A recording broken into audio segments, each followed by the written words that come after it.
Okay guys, ito ang aking display ngayong araw ng February 14, Valentine's Day, at ang ganda guys ng aking mga rose na nakabox, no? Very social siyang tingnan. So, ang red ay may light, and then yung mga blue ay chocolate ang laman niya, and then guys, pwede siyang kainin. Tapos, meron din akong chocolate na may mga heart shape. Tapos, ito yung aking mga roses. Nagdagdag pa ako guys ng 70 pieces ngayong umaga. And then, nakita ko itong mga roses and chocolate. So, nagdagdag kami ni Mr. ng umaga ng February 14. Pumunta talaga ako doon sa Oyanggurin. At yung aking mga loaf bread ay dito ko na dinidisplay sa isang lamesa. Ito guys, no?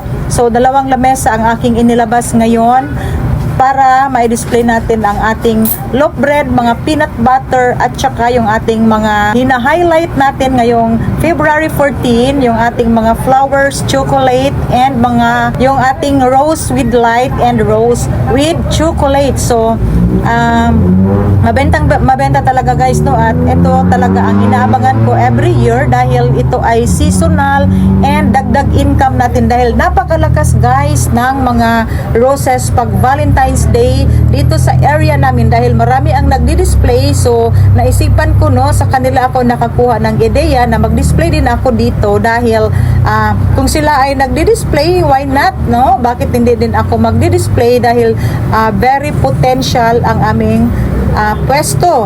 So dito may nagbabantay na isang sales lady talaga. Okay, at alam nyo guys, ubos na ubos yan guys, no? Yung aking flowers with light na red, 43 pieces lang yan siya. So, ako ay naghihinayang dahil kaunti lang ang kinuha ko dahil medyo mahal yan guys, 43 ang ating puhunan. So, nagkuha lang ako ng 43 pieces, and then yung chocolate ay isang dosena lang. Tapos, 42 pieces yung chocolate na dalawa ang laman, and then 1 dozen lang yung chocolate na 3 ang laman niya. And then, ubos na ubos guys, no? Maliwanag pa dito sa amin ay nauubos na talaga ang aking mga panindang chocolate and yung mga roses na nakabox. So ako'y naghihinayang talaga. And then pag close namin, meron akong natitira na 47 pieces na lang guys na mga roses dahil marami din kami dito, and then yung ibang customer ay naghahanap talaga ng mga roses na fresh. Tapos guys, alam nyo, ang aking table meat shop ay hindi gaanong malakas dahil ang nabisihan ng ating customers ay yung mga bulaklak talaga, no? Pang Valentine's talaga. Eto guys dito. So napaka-busy namin dahil yung mga motorista ay dumadaan dito at humihinto sila. Tapos yung aking karning baboy, mabuti na lang at 35 kilos lang ang na-deliver sa akin ni Chubbs. Hindi ganong malakas guys dahil busy ang mga tao sa kanilang mga activity ng Valentine's, and then mga flowers talaga ang binili nila. Meron ding iba, hindi sila bumibili ng mga flowers, pang-ulam na lang daw at saka bigas.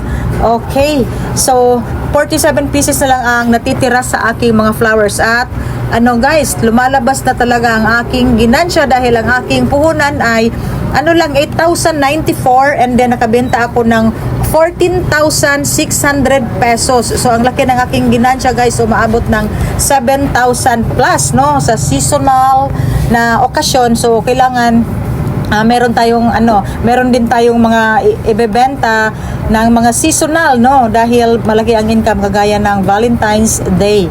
Okay, thanks God, no, at napaka-busy talaga namin.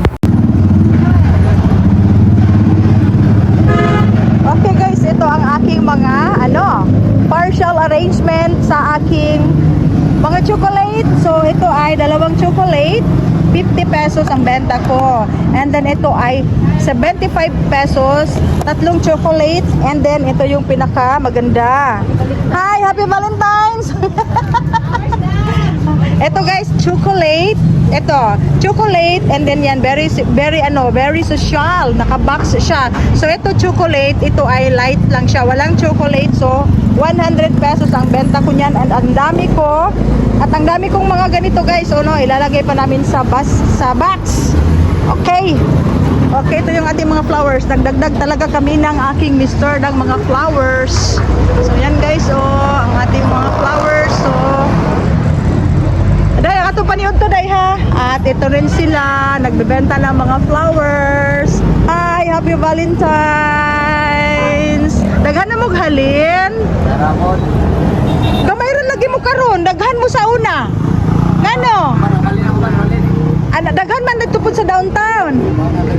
Oh, nagbulag-bulag mo. Bulag-bulag. Oh, naibukay diri, sir.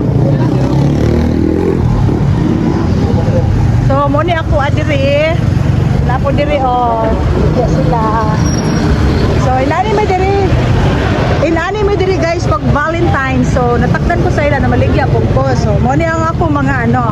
Nahalinan na akong isa ka beer, yung teddy bear na malaki, and then yung rose natin, ito ay bago na, nag-restock ako guys, no, namili ako kanina. So, ito yung bago natin, and then itong mga chocolate. Yan, marami tayong chocolate, and then itong mga flower na ito ay chocolate. So, ito. Okay, at marami pa akong ano guys, dito guys, ilalagay pa namin ito sa box. Itong mga rose na red, meron pa dito. So, ito yung box niya. At ilalagay pa namin yan sa box. Okay.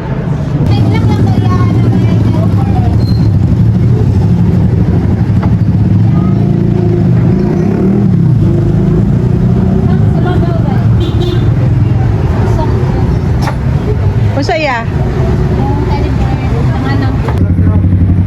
Dali, sir. Vlogger mo po, sir. Okay, dali, sir.